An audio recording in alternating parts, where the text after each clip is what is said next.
बढ़ते हैं। ये क्वेश्चन आपसे क्या कह रहा है? कह रहा है कि फिनॉल की रिएक्शन, वाह क्या प्यारा क्वेश्चन है आपके सामने, ध्यान समझना, बहुत इंपॉर्टेंट है ये रिएक्शन। फिनॉल की रिएक्शन जब हम कराते हैं जिंक और हीट ले लेते हैं तो बेटा फिनोलिक OH उड़ जाता है and there is a formation of benzene and zinc oxide का फॉर्मेशन हो गया। ये हमारे सामने बेंजीन है। फिनोलिक OH को उड़ाना है तो जिंक को बुलाना है। देख लो बच्चा, मैंने पूरी कोशिश करी है। डायरेक्ट मैं आपके सामने डिस्कशन के लिए नहीं आता हूं, इससे पहले मैं होमवर्क करके आता हूं। किस टाइप का होमवर्क? आपके सामने एनसीईआरटी क्लास 12 के कहां से क्वेश्चन है, पुरानी वाली एनसीईआरटी, न्यू पी का मतलब है नई वाली जो एनसीईआरटी है क्लास 12 की, क्लास 11th की पुरानी एनसीईआरटी, क्लास 11th की न्यू एनसीईआरटी, जहां से कंसेप्ट है, हर एक क्वेश्चन एनसीईआरटी से इंस्पायर्ड है। जितने भी क्वेश्चन है एनसीईआरटी की बाउंड्री में रह के सारे क्वेश्चन फ्रेम किए गए हैं प्यारे बच्चों। तो आपके लिए बहुत इंपॉर्टेंट, यानी हर क्वेश्चन की महत्ता बढ़ जाती है। बड़े ध्यान से इसको आपको पढ़ना होगा एंड रिवीजन करना होगा। उसके बाद लिया कंसंट्रेटेड HNO3, वेरी गुड। चलिए साहब, concentrated HNO3 plus concentrated H2SO4, थोड़ी देर पहले ही इसकी चर्चा हुई है। ये क्या है? This is the nitrating mixture. यहां से क्या मिलता है? Electrophile NO2 plus and there is a formation of nitrobenzene, ये आपके सामने बन गया। This is the electrophile that is NO2 plus. अब उसके बाद क्या कह रहा है? फिर रिएक्शन करा रहा है कि नहीं साहब, हम यहां नहीं रुकने वाले हैं। ये जो नाइट्रोबेंजीन बना है इस पे जिंक प्लस HCl डालिए, जिंक प्लस HCl डालिए। अरे भाई, चाहे जिंक प्लस HCl डालो, चाहे Fe प्लस HCl डालो, चाहे Sn प्लस HCl डालो, चाहे मेटल प्लस एसिड डालो, और इसका हो जाएगा रिडक्शन। और रिडक्शन होकर there is a formation of NO2, किसमें चेंज हो जाएगा? NH2 and there is a formation of aniline and answer आपके सामने होता है थर्ड। ये आपका आंसर हो गया, दिस इज द एनिलीन। कितना प्यारा क्वेश्चन है। क्वेश्चन बहुत आसानी से हैं, छोटे छोटे कंसेप्ट हैं, देखते ही आपके क्वेश्चन सॉल्व करने वाले कंसेप्ट हैं। तो मुझे पूरा विश्वास है कि ये क्वेश्चंस भी आपने अच्छे से किया होगा। एंड ये जहां से लिया गया उसके बारे में चीजों को भी आपको जानना जरूरी है, क्योंकि आपके पास अब रिवीजन के लिए बस यही टाइम है। जो हमने बोल दिया वही रिवीजन है इस समय, क्योंकि अब आपका एग्जाम बहुत ही करीब आ चुका है। Reduction of nitro compound are reduced to amine by passing hydrogen gas in the presence of finally divided nickel, palladium और प्लेटिनम। बेटा ध्यान सुनना, हम यहाँ ले सकते हैं निकल, ले सकते हैं यहाँ पैलेडियम, ले सकते हैं यहाँ प्लेटिनम, ले सकते हैं H2 के साथ, and also by reduction with metal in acidic medium, Sn plus HCl, Fe plus HCl। समझ में आया? इससे भी बना सकते हैं। Nitroalkane can also be similarly reduce to the corresponding alkanamines, nitroalkane के लिए भी इसको यूज कर सकते हैं। एंड इस स्टेटमेंट को बड़े ध्यान से पढ़ना, असर्शन रीजन का क्वेश्चन बन सकता है, स्टेटमेंट वाइज क्वेश्चन यहां से बन सकता है।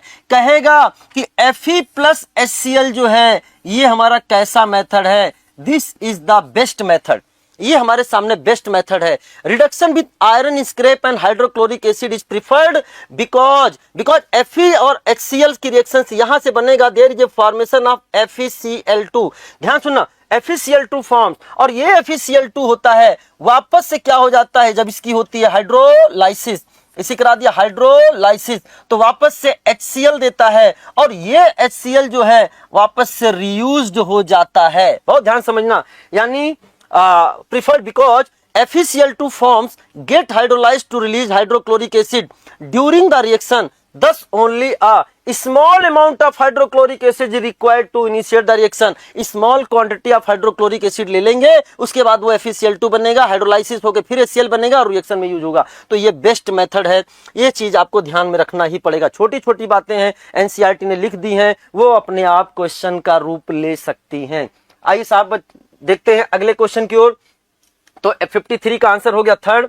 Now the next question, the IUPAC name of the compound. इस तरह के क्वेश्चंस को हमने जरूर रखा है कि जब हमारे सामने aromatic ring that is benzene ring या फिर साइक्लिक रिंग के ऊपर बेटा ध्यान दो मोर देन 2 सब्स्टिट्यूएंट आते हैं तो वो क्वेश्चंस थोड़े अच्छे बन जाते हैं। यहां पर देखो ये CH3NO2Cl ये सारे सब्स्टिट्यूएंट के रूप में होंगे एंड हम फॉलो करेंगे लोवेस्ट लोकेंट रूल, और हम नंबरिंग बेस्ट पॉसिबल नंबर, आप 1 2 3 4, आप 1 2 3 4 5, आप 1 2 3 4 5 6, आप जैसे भी हो 1 2 3 4 5 6 जितनी भी पॉसिबिलिटी है वो अपना सकते हो, लेकिन जो best possible lowest locant rule का नंबर मिलेगा बेटा क्लास में पूरा डिस्कस किया जाता है। नंबरिंग कैसे करना है, मैं डायरेक्ट यहाँ पे आंसर लिखूंगा तो आपका एक नंबर आएगा यहाँ पे, 2 यहाँ पे, 3 यहाँ पे और 4 आएगा यहाँ पर, यानी 1 2 एंड 4 यही सबसे छोटा पॉसिबल लोएस्ट लोकेंट का सेट आपके सामने आने वाला है। तो जो आंसर हो गया 1 पर आपके सामने क्लोरो है, 4 पर मिथाइल एंड 2 पर नाइट्रो, 1 क्लोरो है 4 पर मिथाइल 2 नाइट्रो, 1 क्लोरो है 4 पर मिथाइल 2 नाइट्रो। ठीक है, पहले दोनों में उसने एकदम नंबरिंग सही करी है, लेकिन अब अल्फाबेटिकली हमको लिखना होगा। पहले सी आता है, पहले सी आता है क्लोरो, फिर एम फॉर मिथाइल आएगा, फिर एन फॉर नाइट्रो आएगा, आंसर आपका हो जाएगा 2। लिखना अल्फाबेटिकल ऑर्डर में है। क्या आपको इतनी मेरी बात क्लियर हो गई है? चलो प्यारे बच्चों, नेक्स्ट क्वेश्चन आपका एनसीईआरटी एग्जाम्पलर से क्वेश्चन लिया हुआ है। चलिए next question assertion reason framed question है बेटा, ध्यान समझना। Kjeldahl method is not applicable to compounds. इसके पीछे मेरा एक रीजन था क्वेश्चन फ्रेम करने से पीछे कि मैं आपको क्वेश्चंस के थ्रू एक बार थ्योरी भी रिवाइज करा दूं, कि कौन जल्डाल मेथड से एप्लीकेबल है, कौन से एप्लीकेबल नहीं है। तो Kjeldahl method is not applicable to compound containing, not applicable, प्यारे बच्चों सुनना, not applicable to compound containing nitrogen in azo group and nitrogen present in the ring. Example pyridine, pyridine के अलावा भी हो सकता है, और भी हो सकता है, हमारे सामने हो सकता है quinoline. This is the naphthalene का एक कार्बन हटाओ, वहां नाइट्रोजन लगाओ, this is called as quinoline.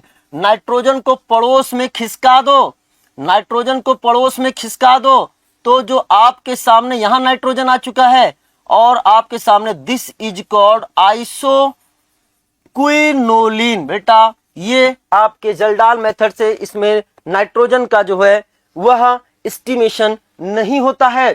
क्यों नहीं होता है, इसका रीजन क्या है? क्योंकि nitrogen of this compound does not change to ammonium sulphate under condition specified for Kjeldahl method. हम ऐसे नाइट्रोजिनस कंपाउंड, ऐसे नाइट्रोजन कंटेनिंग कंपाउंड का ही जल्डाल मेथड से एस्टिमेशन कर सकते हैं प्यारे बच्चों, जो पहले H2SO4 के साथ रिएक्शन करके अमोनियम सल्फेट में चेंज हो, अमोनियम सल्फेट में चेंज हो। तो आंसर अगर देखेंगे तो हमारे सामने हो गया both assertion and reason are true and reason is the correct explanation of assertion। yes, मैंने पूरा तो नहीं लिखा, लेकिन एक लाइन में आपको समझाने के लिए लिख कर लाया हूं।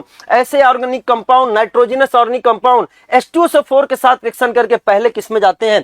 अमोनियम सल्फेट में। अगर अमोनियम सल्फेट नहीं बनता है, ऐसे नाइट्रोजनस कंपाउंड का हम जल्डाल मेथड से एस्टिमेशन नहीं कर सकते। आफ्टर दैट एक्सेस NaOH के साथ हीट करने पर हमें अमोनिया मिलता है और इस अमोनिया को ही एस्टिमेशन। एक क्वेश्चन और बन गया कि बताओ जल्दाल मेथड में, बहुत ध्यान समझना, मैं लिख रहा हूं बेटा, बहुत क्वेश्चन है।